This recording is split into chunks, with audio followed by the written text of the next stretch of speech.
તો મિત્રો રેવન્યુ તલાટી તમારી પરીક્ષા આવી ગઈ છે, તો સાથે સાથે તમારી મોક ટેસ્ટ પણ આવી ગઈ છે. આપની રેવન્યુ તલાટીની 10 મોક ટેસ્ટ અને મોક ટેસ્ટ પણ સમજૂતી સાથે, એટલે કે તમારો જે ક્વેશ્ચન છે એટલે કે 2000 તમારા એમસીક્યુ એઝ પર સિલેબસ, અને એ એમસીક્યુને with full explanation with OMR and progress chart તમને આ મળી જવાની છે.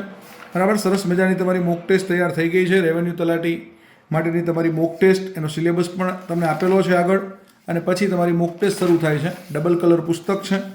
તો all the best, best of luck. તમે રેવન્યુ તલાટીની પરીક્ષા પાસ કરો એના માટે આ રીતે આગળ મોક ટેસ્ટ છે, પછી પાછળ એના આન્સર વિથ એક્સપ્લેનેશન છે. દરેક આન્સર સમજાયેલા છે, અને એ રીતે આન્સર સમજાઈને કુલ પેજ થયા છે. આ બુકના 425 પેજની બુક થઈ છે, અને એમાં તમારા 2000 MCQ 10 mock test as per syllabus છે, અને સરસ રીતે એને એક્સપ્લેન કરેલા છે. તો આ મોક ટેસ્ટનું પુસ્તક તમે જ્ઞાન લાઈવના નીચેના નંબર પર સંપર્ક કરી અને મેળવી શકો છો. એમાં ડિસ્કાઉન્ટ પણ તમને મળી જવાનું છે, એટલે ચિંતા કરવાની થતી નથી. All the best, best of luck for your revenue તલાટી એક્ઝામિનેશન. જય હિન્દ, જય ભારત, જય જય ગરવી ગુજરાત.